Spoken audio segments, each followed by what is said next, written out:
Muy buenas noches, amigos de Historia GT. Bienvenidos a nuestra conferencia día de hoy jueves. Hoy estamos bastante contentos por nuestro invitado, el licenciado Omar Lucas Monteflores, y entonces esperemos que les sea de su agrado y que el día de hoy aprendamos bastante sobre la temática que el licenciado Omar nos va a compartir. Les voy a leer un poco brevemente la hoja de vida del licenciado Omar. Él es guatemalteco, es licenciado en Historia por la Universidad de San Carlos de Guatemala, por la Escuela de Historia. Ha sido catedrático de la Escuela de Historia y de la licenciatura en Letras y Filosofía de la Facultad de Humanidades de la Universidad Rafael Landívar. Es investigador independiente, redactor en diferentes medios culturales y académicos. Es escritor de libros sobre tópicos del obrerismo y el anarquismo en Guatemala, entre los cuales se puede mencionar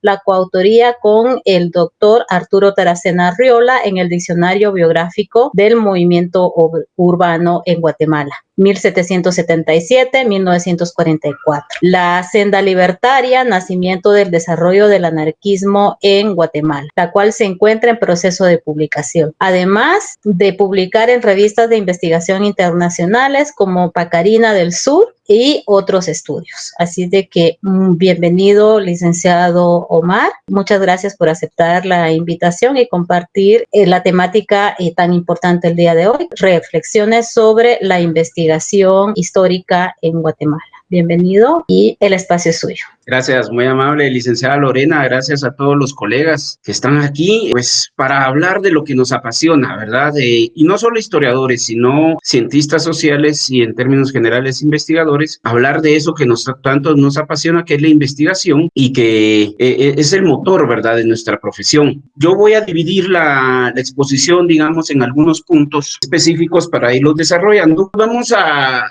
tratar en las reflexiones sobre el trabajo de investigación histórica, ¿verdad? Algo que muchas veces, como amantes de esta rama, nos aventamos sin haber reflexionado algunos puntos. Esto es son extractos que yo he hecho del trabajo docente que he hecho tanto en la Escuela de Historia como en la Facultad de Humanidades de la Rafael Landívar. Es decir, posiblemente algunos de mis estudiantes esto ya lo han visto, si es que están aquí. Entonces, inicio con palabras del filósofo Guy Debord, el francés, quien para él decía: el olvido es la pasión que nos gobierna. ¿Por qué inicio con esto? Porque efectivamente en estas sociedades pragmáticas, en donde el pensar, el reflexionar está arrinconado, el olvido es lo que está imperando. El olvido es lo que nos tratan de hacer ver de que es lo mejor. Y nosotros como historiadores, ¿cómo podemos aceptar eso, verdad? Ahí vemos postulados de decir, no vivamos del pasado, olvidémonos del pasado, pero hay que comprender y hacerle hasta la hermenéutica a la persona que lo está haciendo, lo que lo está diciendo. ¿Quiénes son esas personas que dicen que hay que olvidar? Y el ejemplo más claro lo tenemos con el conflicto armado aquí en Guatemala. Las personas directamente afectadas por abusos o las personas que abusaron son las que quieren olvidarse de ese pasado. Eso como ejemplo. Y dentro de esa dinámica pragmática de la sociedad, pues estar reflexionando, estar filosofando, estar indagando en la historia, pues es algo que no es útil de acuerdo a ese pensamiento. Pero también nosotros tenemos que ver y posicionarnos que tenemos que desarrollar una historia no de erudición libresca ni de escasa utilidad social, ¿verdad? Como les hablaba, este pragmatismo es bien fácil de decir no sirve. ¿Para qué nos sirve un profesional de la historia o de las ciencias sociales?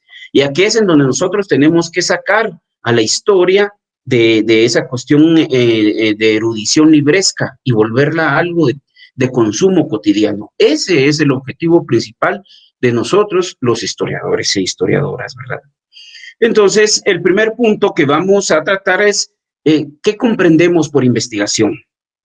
Y para iniciar un proceso investigativo se tienen que cumplir dos dos premisas, digamos, una parte de desconocimiento del tema y una parte de conocimiento del tema. O sea, esto es un oxímoron, ¿verdad?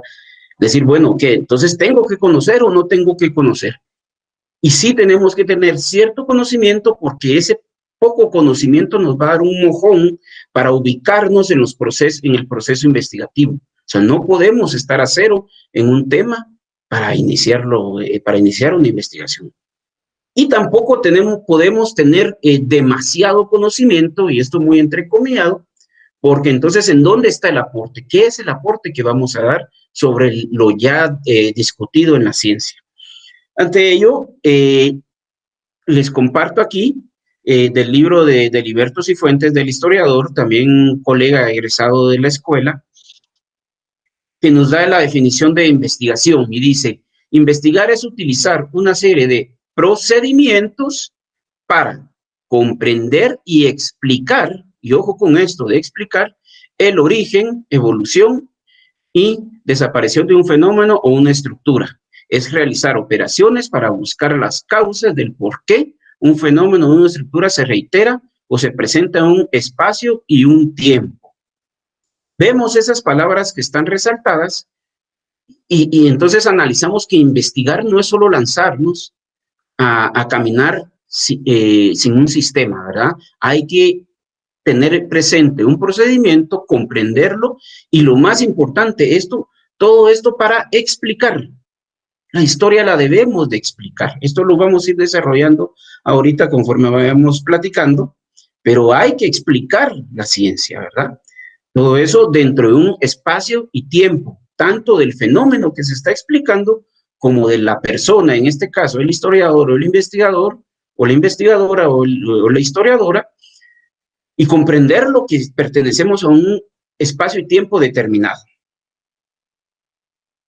Pasamos ahora, ¿qué entendemos por ciencia?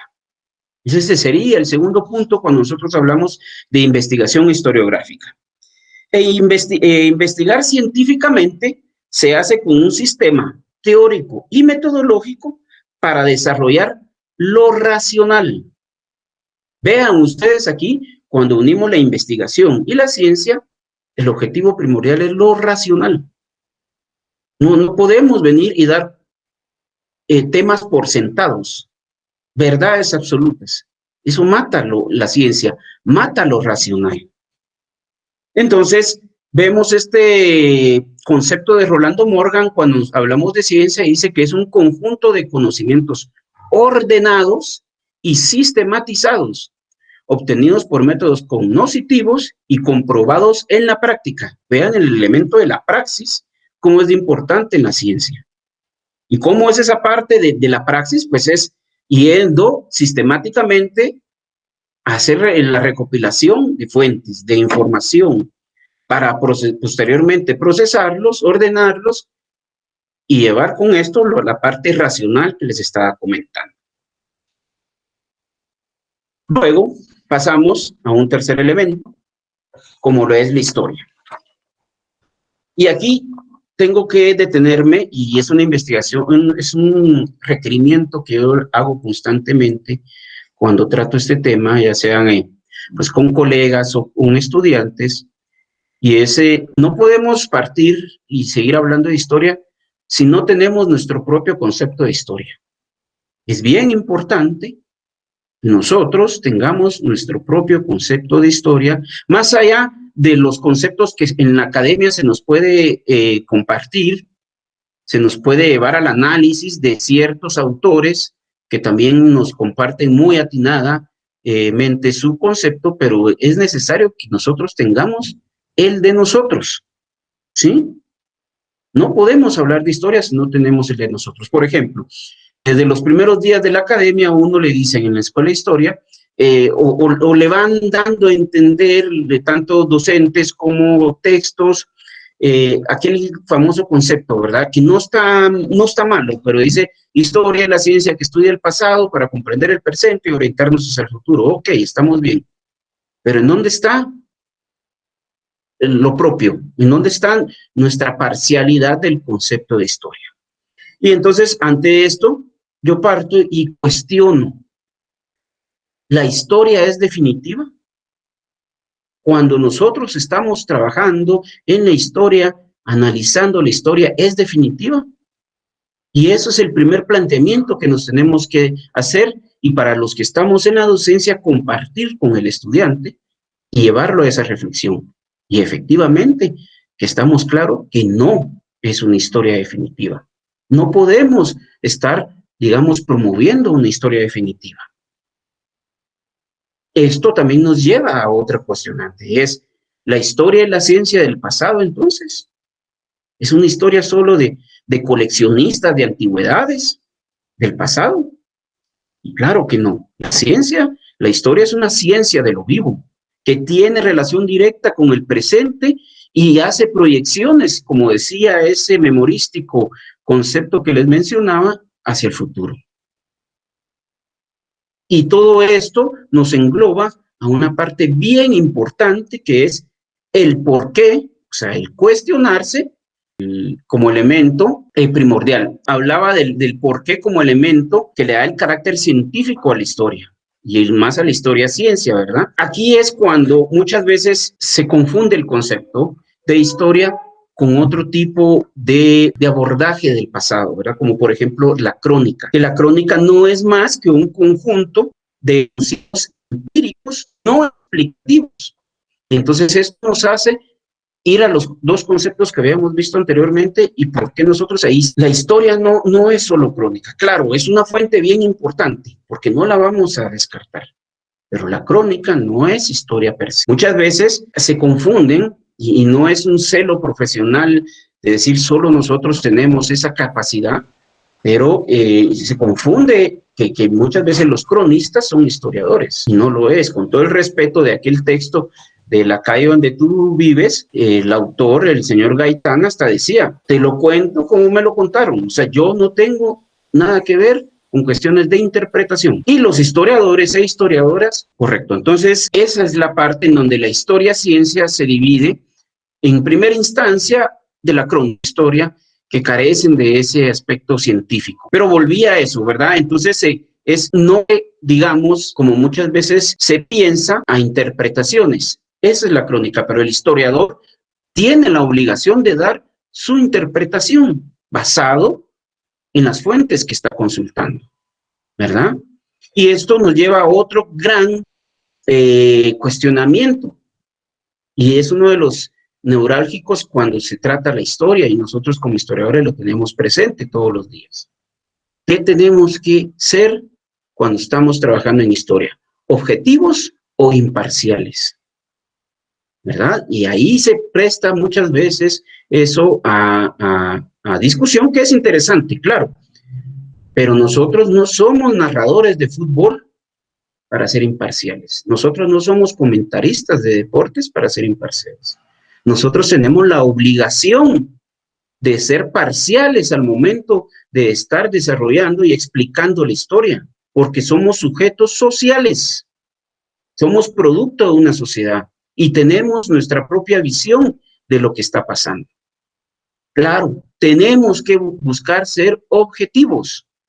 Por eso inicié yo con el concepto de investigación y de ciencia. Y teniendo presente eso, nosotros vamos a ser objetivos.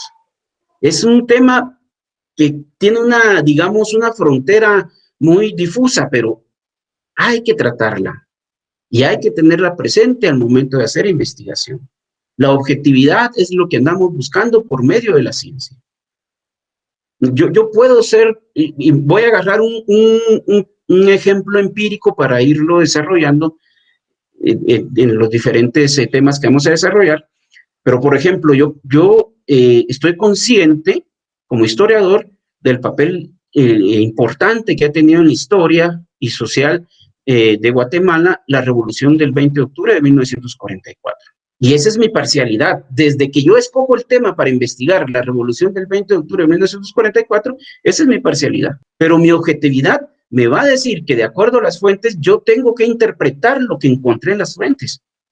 Y si en un momento dado, aunque yo sea, aunque yo me identifique mucho con el proceso revolucionario, pero si hay errores y yo no los pongo, o no los analizo, o no los entro a discutir en la investigación, ahí estoy perdiendo objetividad. Esa es la división que tenemos que tener presente en esa cuestión de imparcial y objetivo. Vamos a ver más adelante lo subjetivo también, claro, ¿verdad? Entonces, la imparcialidad solo la tenemos que tener con la fidelidad de las fuentes, cuando estamos consultando esas fuentes. Decir, bueno, aquí está esta información y la vamos a explicar, pero no, voy a hacer una selección y voy a quitar algunos datos solo para quedar bien con X o Y, no. Ahí tenemos que ser imparciales con las fuentes, ¿verdad? Con la misma selección de las fuentes. Que igual todo esto descanse dentro de la objetividad que le mencionaba. Y aquí tengo un concepto del historiador Prieto del español que dice, en cualquier otro sentido, la afirmación de imparcialidad es superficial e hipócrita. Cientistas, quiero meter a líos. Es que yo no quiero tener problemas con tal grupo o con otro grupo.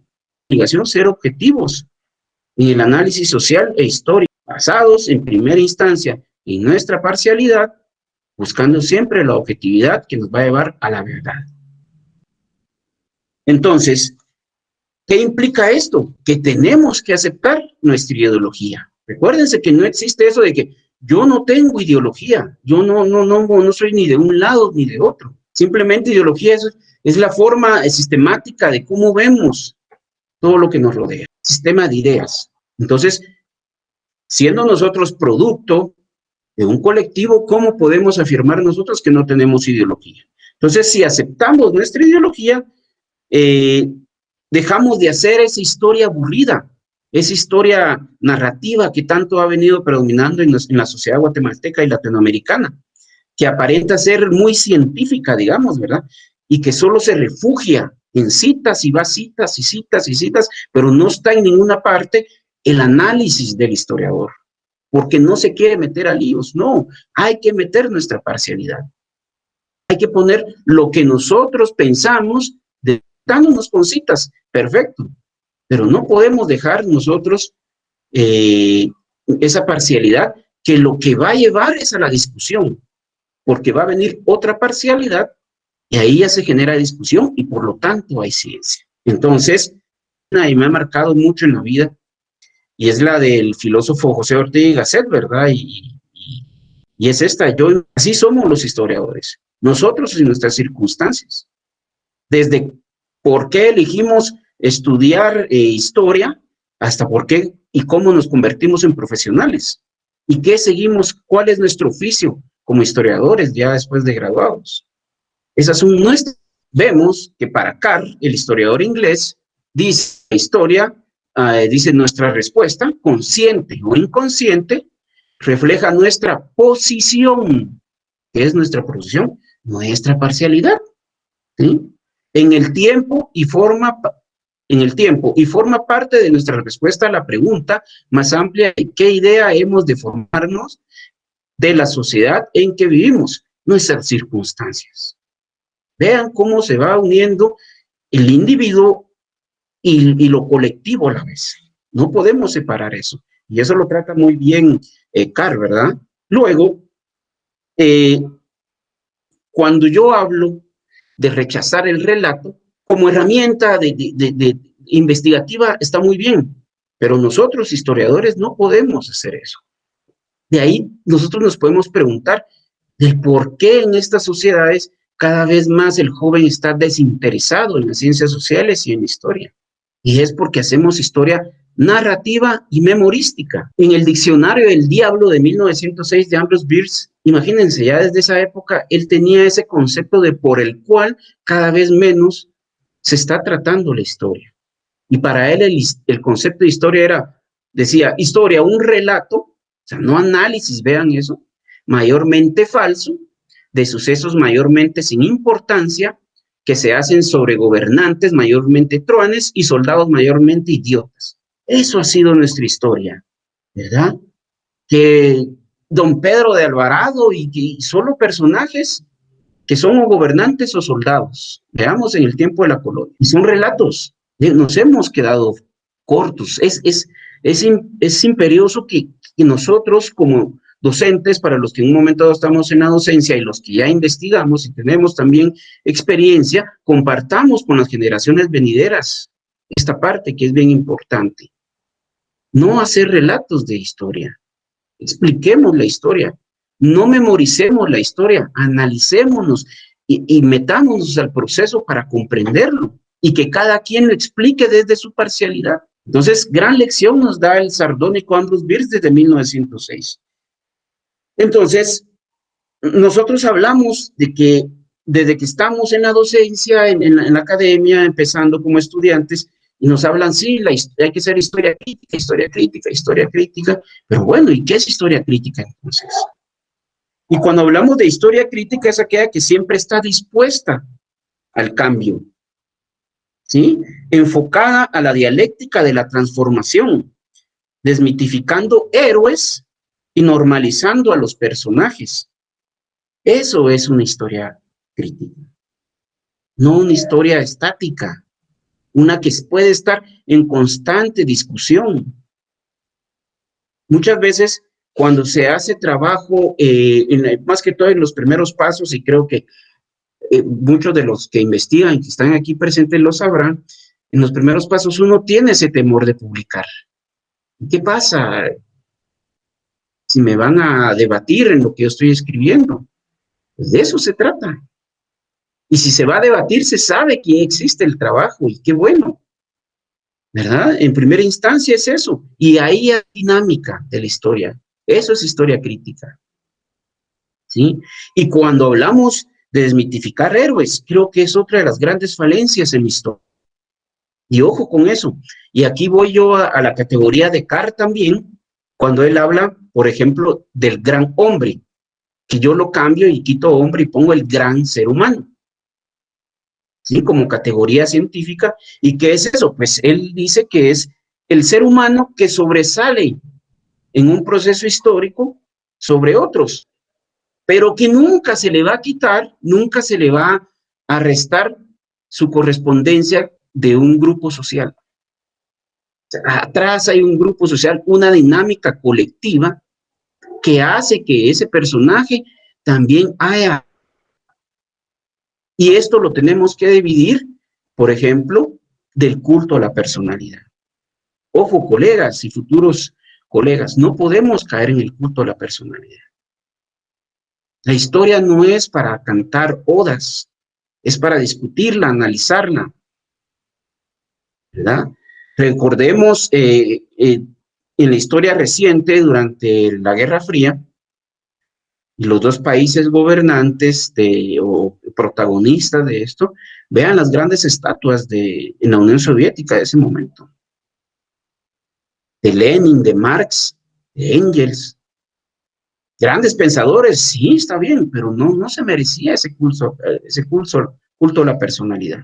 No era necesario. Creo que si en un momento dado se quiere exaltar a un personaje discutiéndolo, escribiendo sobre él objetivamente, sacando sus aciertos, sus errores, eso es esa desmitificación y normalización del sujeto. Y del otro lado igual también, en Estados Unidos, vean ese monte Rushmore, estatuas inmensas de Lincoln. No, tenemos que ser objetivos. Eso es la historia crítica. Entonces, esa historia crítica nos lleva a una historia enfocada, y ojo con esto, a la obra de los hombres en el tiempo, de acuerdo al historiador mexicano Aguirre. Y es bien importante enfocar la obra del ser humano sobre el tiempo. Y tiene que estar presente el ser humano para que sea historia. Porque, por ejemplo, alguien me puede decir, yo voy a hacer la historia de los insectos. Entonces, eso es un catálogo. Si en un momento dado no aparece el aporte investigativo de los científicos, pues entonces lo que están haciendo es un catálogo, no una historia. Para que sea historia tiene que estar el ser humano presente. Por lo tanto, pasamos al siguiente punto, que es los historiadores. Carr nos dice siempre, los hechos solo hablan cuando el historiador apela a ellos. Él es quien decide a qué hecho se da paso y en qué orden y contexto hacerlo. Ahí están inertes, ahí están inertes las fuentes. Pero somos nosotros, hombres y mujeres dedicados a las ciencias sociales y a la historia, quienes vamos a darle vida. ¿Por medio de qué?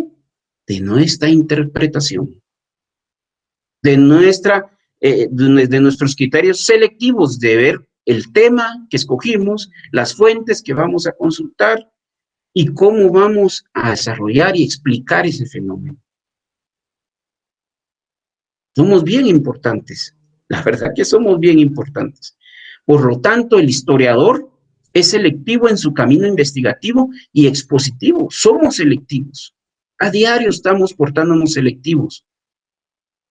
Cuando estamos pensando la historia, cuando estamos replanteándolas, cuando estamos leyendo sobre la historia y nos quedamos con la inquietud de querer seguir aportando sobre un fenómeno en específico.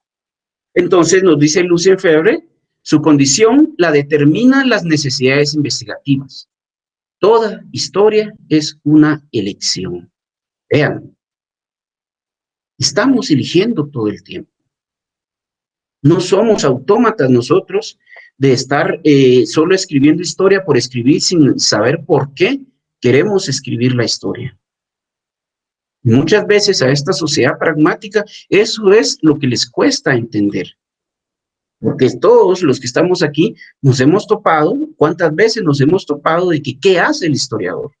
La sociedad nos cuestiona constantemente. ¿Y qué hace el historiador? No somos fechadores. ¿Verdad? A ver, contate una historia, le dicen a uno hasta despectivamente. Piensan que nosotros solo es de memorizar datos, pero no, nosotros hacemos elecciones porque esas elecciones se van a ver reflejadas en el presente y en el futuro de la sociedad.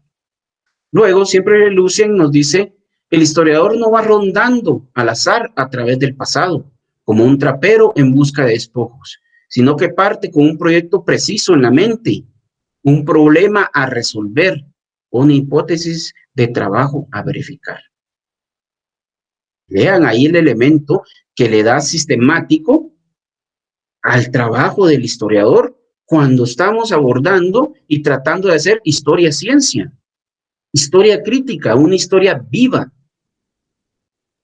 ¿verdad? Son proyectos los que nosotros tenemos trazados en nuestra mente.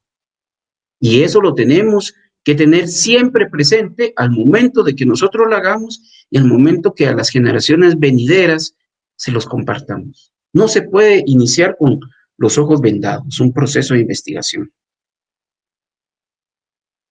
Ante esto volvemos a lo que yo les decía. Nosotros somos ese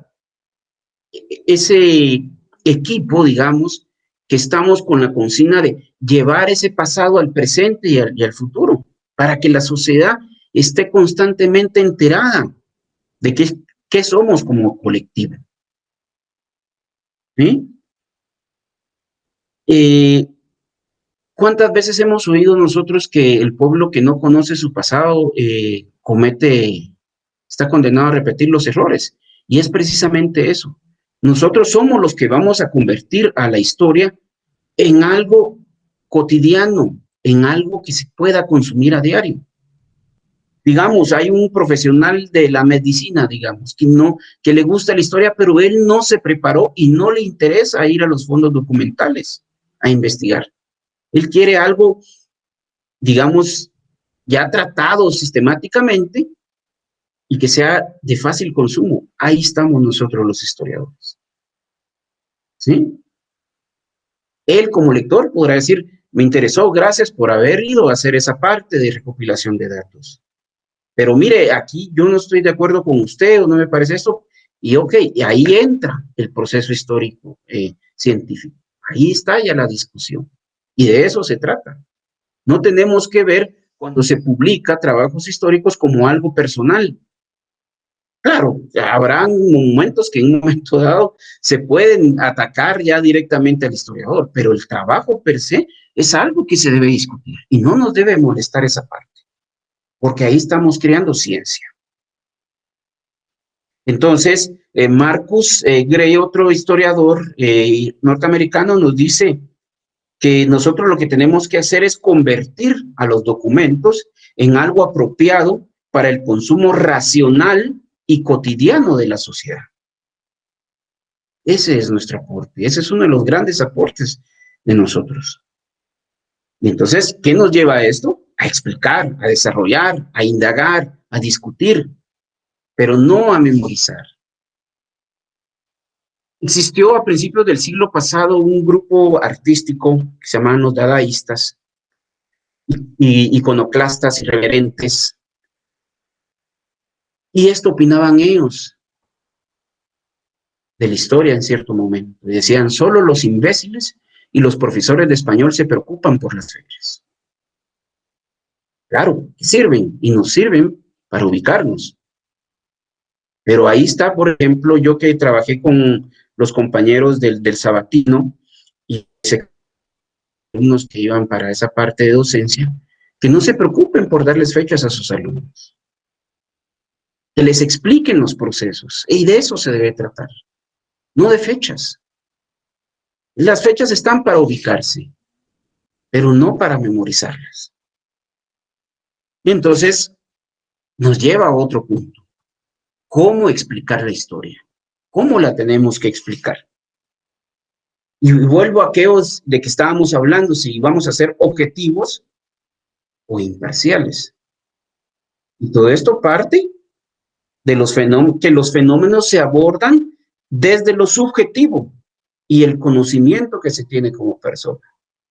Bueno, usted está hablando de llegar a lo objetivo y ahora me está hablando de subjetivo, efectivamente.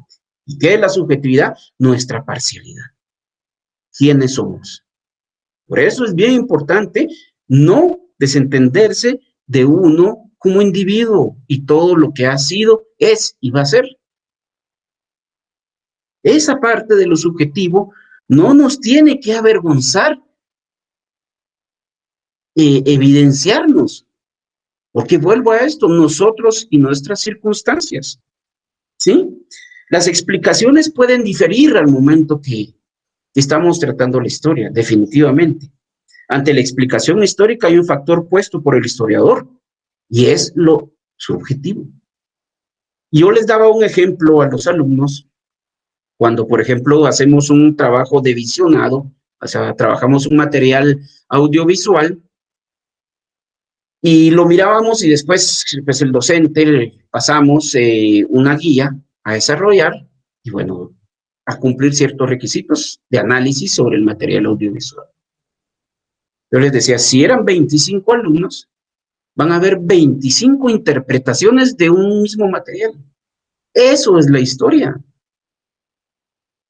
¿Por qué molestarse muchas veces que no coincidimos en la interpretación de la historia? No nos debe de molestar. Al contrario, estamos enriqueciendo la discusión. Solo aclaro también, en trabajos que tengan ese carácter científico, de todo lo que hemos venido desarrollando desde el mismo concepto de investigación, pasando por historia, por ciencia, por historia, ¿sí? Y que se vuelva una fiesta, digamos, de discusión, ¿sí? No podemos venir a exigir verdades absolutas después porque nos llevó una investigación 10 años y decir que ya está todo está concluido, ya no hay nada que interpretar, ¿verdad? Y ante esto, Schaff, este historiador, nos dice, toda interpretación es una reconstrucción. Por eso, o sea, hablamos de un material audiovisual y 25 alumnos van a hacer 25 reconstrucciones de la historia.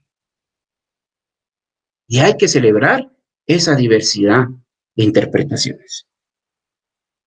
Entonces,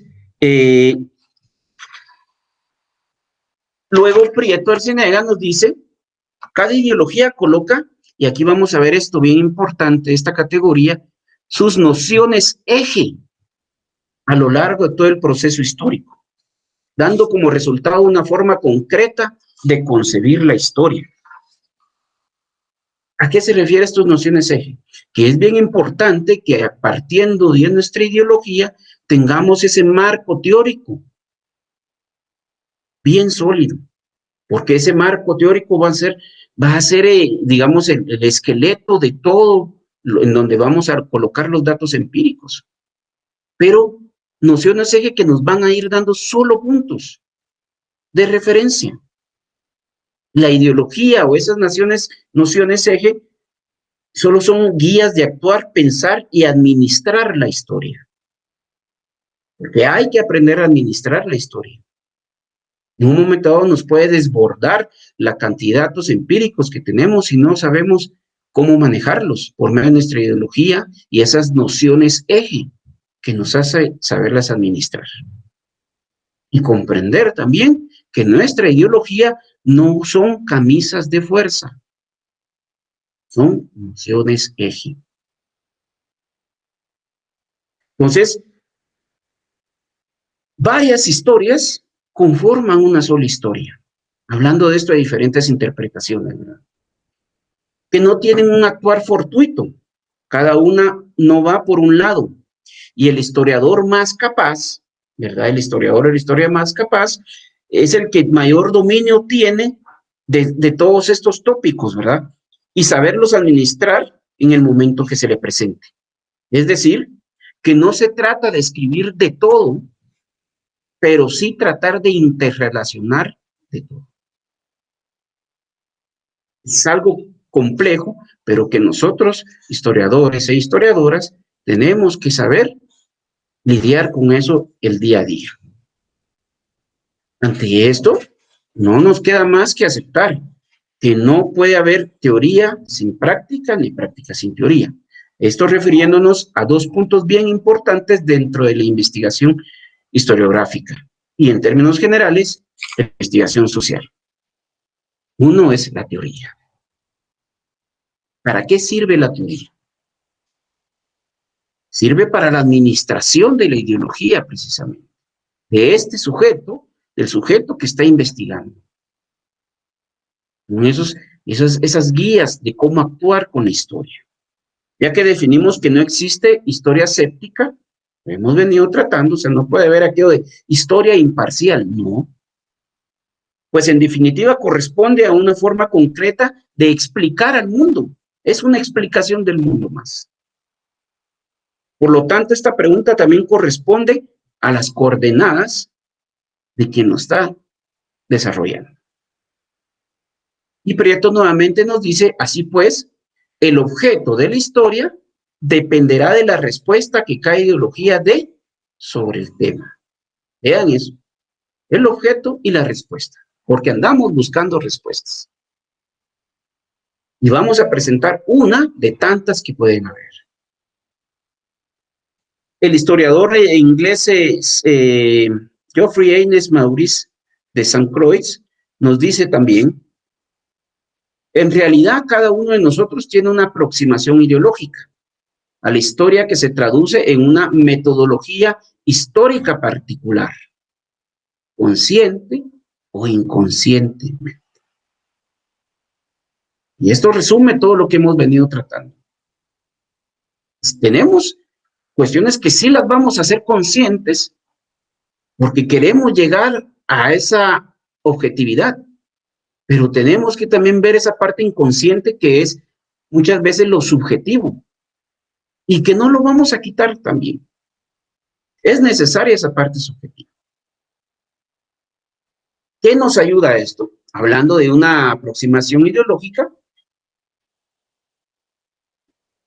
pues como les decía, ese marco teórico es bien importante y uno de los elementos que nos puede ayudar, y hay que invitar a los estudiantes a que le entren, y es a la filosofía. La filosofía es bien importante, la filosofía en términos generales y la filosofía de la historia. La filosofía de la historia es bien importante que la entendamos, ¿sí? Porque, bueno, hablemos de la filosofía en general. La filosofía no provee solo respuestas. Es que la filosofía también nos enseña a hacer las preguntas correctas. Y como decía un genio que tenía, El ser humano, y en este caso el historiador, que no cuestiona, vegeta. Entonces es bien importante que estemos cuestionando constantemente, pero que sepamos hacer las preguntas correctas, porque la filosofía en sí misma presupone discusión. Y esto me lleva al filósofo Slavoj Žižek, que dice, no hay solamente respuestas incorrectas, también hay preguntas incorrectas. Y desde ahí está el punto que tenemos que ser bien cuidadosos. Si hacemos una mala pregunta, por ende vamos a tener una respuesta incorrecta. Una pregunta incorrecta, una respuesta incorrecta. ¿Por qué? Porque nos van a llevar a una historia que ofusca, que mistifica, que confunde el problema. Y les puedo dar dos ejemplos. De Tucumán, se han hecho las preguntas incorrectas sobre Tucumán. Y hasta la fecha, y si lo hay, creo que son mínimos los trabajos, pero no, todavía estamos en la parte mística, que lo está mitificando, es un mito, pero nunca lo hemos visto como un sujeto histórico-social. Y que el pecho rojo y esto, ¿por qué? Porque nos han enseñado a hacer historia cívica, no científica. Nosotros tenemos la obligación de rodearnos de historia científica. El otro ejemplo es, miremos lo del plástico actualmente. Se están haciendo las preguntas incorrectas. Porque, para variar, es más fácil echarle la culpa al consumidor igual a productor directo o pequeño comerciante, qué sé yo, pero el dueño de los medios de producción nunca tiene la culpa. Entonces, ¿cómo vamos a ser nosotros consumidores los malos? Claro, hay responsabilidades y se puede individualizar. Eso es de seguro. Pero, ¿y por qué no se legisla para dejar de producir plástico? Porque afecta al productor directo, afecta al capitalista. Entonces, vean, pregunta incorrecta, respuesta incorrecta. Entonces, volvemos a esto de la filosofía y la historia. Y muchas veces también se tiene como cierto pensamiento despectivo hacia la filosofía de la historia, ¿verdad? Y se cree que es algo que por ser teoría es algo que se debe estudiar sumeramente. Y que la historia real, los historiadores solo son aquellos que están exponiendo y analizando la historia empírica, los datos concretos, ¿verdad? Y no, es algo que se complementa, es algo que debe estar unido, ¿verdad? Porque una historia sin teoría es una historia sin leyes, marginada de utilidad y de poco valor, ¿verdad? Accidental. Así llega un historiador sin métodos, sin interpretación de fuentes y negando lo evidente. Otra parte importante de lo teórico es saber y tener presente las diferentes corrientes historiográficas que existen. Y no poderlas decir, bueno, yo agarro lo que yo quiera y lo que caiga. Hay que tener presente lo que representó para la vida el providencialismo, el positivismo, el historicismo. Estas tres pienso yo que son corrientes que han sido superadas desde hace tiempo, pero que aún así algunas persisten, que son historias memorísticas, lo que estamos hablando, historias de encargo, historias narrativas.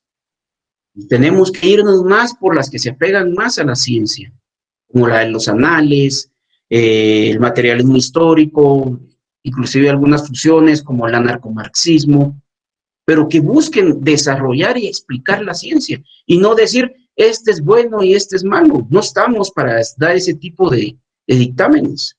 Vean ahora en las redes sociales que han venido muchas veces con resúmenes a sustituir la lectura de libros. Yo he visto personajes que se dan el lujo de dar dictámenes en historia como que fueran jueces. Es que resulta fácil decir eso, pero Con eso no estamos haciendo historia-ciencia.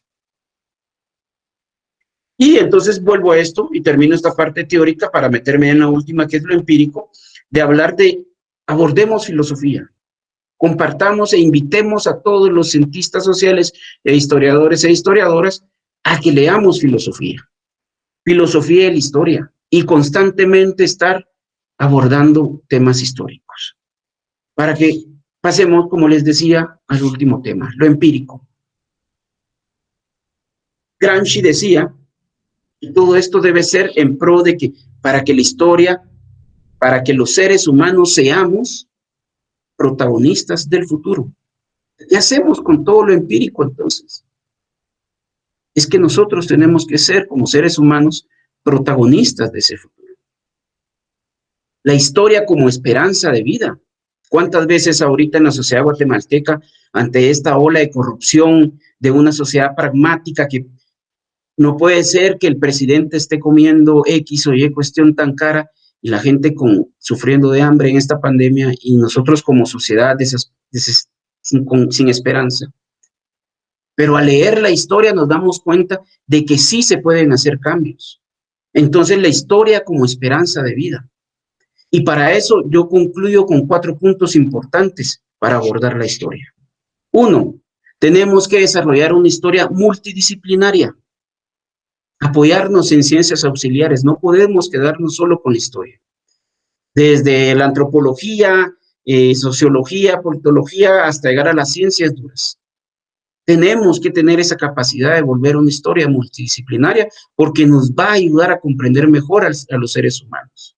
2, una historia universal, humana, no solo de un pueblo.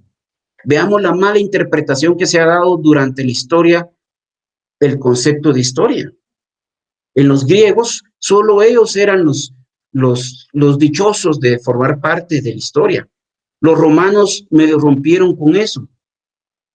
Pero ahí algunos pueblos conquistados sí, otros no podían aparecer. De ahí nos vamos al pueblo judío. Y solo los judíos, por ser el pueblo elegido de Dios, podían formar parte de la historia de la humanidad. Pasamos al cristianismo y vemos que solo los creyentes podían formar parte de la humanidad. Llegamos aquí a la historia colonial y los conquistadores solo formaban parte de la historia y los conquistados no. Actualmente la historia es solo de los capitalistas, de los dueños de los medios de producción, porque son los héroes los que están transformando a la sociedad. Pero el productor directo no es digno de aparecer dentro de los anales de la historia. Eso lo tenemos que cambiar, la historia de todos los seres humanos. Tercer punto, historia total, conocer de todo, ojo con los determinismos, nada de determinismos económicos, de determinismos políticos, de determinismos, hay que usar todos, si ustedes quieren dentro del concepto de la formación económico-social, hay que usar todos los elementos de la base económica y todos los elementos de la superestructura. Para, por último, una historia colectiva, no individual. Ya no más culto a la personalidad, sean de izquierda, sean de derecha. Eso mata la historia, por favor. Entonces, todo esto es una sola historia y termino con este concepto de Marc Bloch que dice que la historia debe ser la obra de los hombres, y quito hombres por seres humanos, en el tiempo. Algo que todos los que estamos aquí nos apasiona la historia. Muchas gracias por su atención y espero que haya sido de aporte estos pequeños datos que les compartí. Muchas gracias, Omar, por su presentación. La verdad que es bastante, nos cuestiona como historiadores el trabajo en sí del historiador, los usos que ha tenido la historia y cómo la historia no es solamente ese pasado, sino que es la interpretación de nuestro presente. Esto es algo fundamental. Sus reflexiones son bastante acertadas, principalmente en esta coyuntura que vivimos en el país, ¿no? Y que nos explica todas esas, toda esta problemática y sus diversas presentaciones. Bastante nos aterriza, entonces nos sacude. Entonces, muchas gracias. Vamos a empezar con las preguntas que nos están planteando. y hay bastantes saludos de colegas en el chat y también tenemos una pregunta. Catarina Escobar pregunta, ¿un historiador debe evitar ser militante de una ideología? Excelente pregunta. Pues volvemos a lo mismo. Esa es una parcialidad, ¿verdad? Esa es una parcialidad y no se debe quitar. O sea, no debe ser condenado ser uno militante. Sin embargo, es lo que yo voy. Al momento de investigar, mi parcialidad me va a llevar a ciertas elecciones. O sea, que yo sea, si yo soy partidario de un partido político, es obvio que yo puedo hacer hasta inclusive en la historia del partido. Yo me puedo, bueno, yo soy historiador, pertenezco a este partido, voy a hacer la historia del partido. Ahí, muy bien, vamos en la parte parcial y la subjetividad. Pero al momento de consultar las fuentes, de analizarlas, de exponerlas, ahí yo tengo que buscar ser objetivo. Y si tengo que dar un dato que no deje bien parado al partido, y lo pongo y lo explico, eso es objetividad. O sea, el partido no debe de limitar la capacidad analítica y explicativa del historiador. Y ahí es un reto importante para alguien que es militante, ¿verdad? Veámoslo tal vez en el PGT, muchas veces se dieron esas partes dogmáticas que no se podían cuestionar al PGT. Ahí se perdió objetividad, ¿verdad? Espero haber resuelto la duda. Sí, bastante. En este sentido, en la preparación multidisciplinaria, principalmente de la situación, de la filosofía, de la historia y de la filosofía en general, ¿qué tan fundamental es este manejo de la interdisciplinariedad dentro de nuestro quehacer? Porque al momento de nuestra formación estamos como historiadores, pero nos nutrimos de muchas situaciones, pero al momento de ejercer la profesión, cómo irnos adaptando a más situaciones. Sí, es algo complejo y a la vez pues pienso que ya uno en la dinámica investigativa se le va haciendo fácil o por lo menos cotidiano. Sí, buscar de ser interdisciplinario va de la mano en de que es bien necesario no solo quedarnos con los datos históricos, porque como bien lo sabemos, la sociedad no es solo historia. Entonces, va a ser la naturaleza también del tema el que nos va a llevar a qué ciencias, algunos mencionan ciencias auxiliares de la historia. Yo creo que no son ciencias auxiliares, todas son ciencias. Entonces, el tema, la naturaleza del tema va a llevarnos a decir por dónde aproximarnos. Dando un ejemplo, si vamos a estudiar danzas de la época colonial para acá, pues es más que innegable que tenemos que ir con Carlos René, ¿verdad? O sea, y eso es una antropología. Si vamos a hacer, como bien decía, la historia de algún partido político en el ejemplo anterior, pues qué mejor que auxiliarnos en la politología. Y así va a ser la naturaleza el tema, pero después se nos vuelve algo cotidiano. Y obviamente también el estar en constante necesidad de investigación, eso nos lleva a conocer nuevos libros, nuevos autores que nos van a ir abriendo la mente y el conocimiento para no quedarnos estáticos en un solo posicionamiento. Muy bien, muchas gracias. Julio pregunta, ¿cómo llevar de la mano a la historia y a la filosofía? Relacionada a la primera. Excelente, sí, excelente. Sí, no, pues eso, la filosofía, recordemos que dicen los filósofos que ellos se detienen en lo cotidiano de la vida, ellos se detienen a ver y a cuestionar en donde el resto de la sociedad pasamos de largo. Y eso es bien importante. Por eso hablaba yo la importancia de saber cuestionar.